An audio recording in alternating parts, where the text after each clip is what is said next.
आसमान में सूरज ढल रहा था और नारंगी रोशनी अब धीरे धीरे मटमैले अंधेरे में बदल रही थी। एक पुरानी जीप हिचकोले खाते हुए आगे बढ़ रही थी। राघव ड्राइविंग सीट पर था, एक हाथ स्टीयरिंग पर और दूसरा अपने कीमती कैनन कैमरे पर, जो बगल वाली सीट पर रखा था। उसके चेहरे पर एक अजीब सी चमक थी, एक शिकारी की चमक। वहीं बगल में बैठा समीर सीट बेल्ट को इतनी जोर से पकड़े हुए था जैसे कि वो उसे बचा लेगी। समीर, यार ये चेहरा सीधा कर।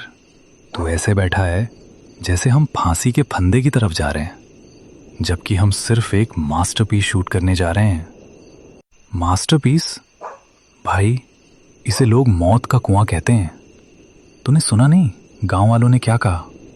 सूर्यास्त के बाद उस हवेली की ईंटें भी सांस लेने लगती हैं। ईंटें सांस लेती हैं? वाह, यही तो मुझे कैप्चर करना है।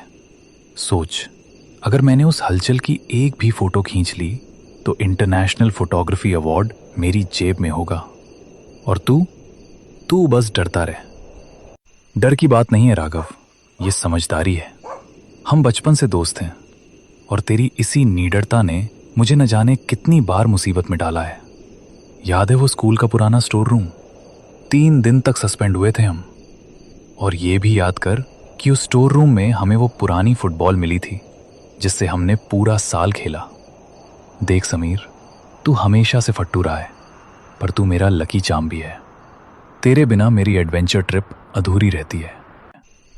दोनों की दोस्ती स्कूल के दिनों से थी। राघव हमेशा से साहसी था, जिसे खतरों से खेलने में मजा आता था, जबकि समीर एक सीधा साधा लड़का था जो किताबों और सुकून वाली जिंदगी को पसंद करता था। इस सफर पर आने की वजह भी राघव की जिद ही थी। राघव को एक नामी मैगजीन के लिए भारत की सबसे डरावनी जगह विषय पर फोटो सीरीज तैयार करनी थी। उसने समीर को यह कहकर मनाया था कि शहर की भीड़भाड़ से दूर एक छोटा सा रोड ट्रिप हो जाएगा। लेकिन समीर को क्या पता था कि राघव उसे शहर की सबसे बदनाम और शापित हवेली के गेट पर ले आएगा। गाड़ी के टायर सूखी पत्तियों और टहनियों को कुचलते हुए आगे बढ़ रहे थे। बाहर का अंधेरा इतना गाढ़ा था कि हेडलाइट की रोशनी भी जैसे उस काली दीवार से टकराकर वापस आ रही थी। गाड़ी के अंदर एक अजीब सी सड़ांध भरने लगी थी, जैसे पुरानी गीली लकड़ी और गंधक सल्फर का मिश्रण। राघव स्टीयरिंग थामे हुए था, लेकिन उसके माथे पर पसीने की बूंदें चमक रही थीं। गाड़ी का बोनट खुला हुआ था और उससे निकलता सफेद धुआं हवा में भूतिया आकृतियां बना रहा था।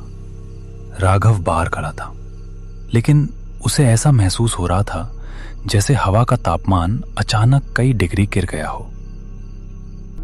जंगल की गंध बदल चुकी थी। अब वहां सूखी पत्तियों के साथ साथ किसी पुराने सड़े हुए मांस की गंध आने लगी थी। समीर, बाहर आ यार, अकेले बोनट नहीं संभल रहा। टॉर्च पकड़, मुझे वायर चेक करने हैं। भाई, मैं अंदर से टॉर्च दिखा रहा हूं ना। बाहर बहुत अजीब लग रहा है। अबे फट्टू, बाहर आएगा तो ही तो कुछ दिखेगा। जल्दी आ। समीर कांपते हुए पैर बाहर रखता है। जैसे ही उसके जूते जमीन पर पड़े, उसे लगा जैसे जमीन के नीचे से कोई हलचल हुई हो। उसने अपनी टॉर्च चारों तरफ घुमाई। राघव, वो देख, झाड़ियों के पीछे 2 पीली आंखें, वो हमें घूर रही हैं। कहां?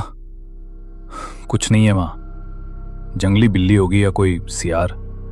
तू बस इंजन पर रोशनी रख। अरे यार, इस नई टॉर्च को क्या हुआ? बैटरी अभी बदली थी, लगता है वोल्टेज का कुछ इशू है। राघव, टॉर्च खराब नहीं है, कुछ और है।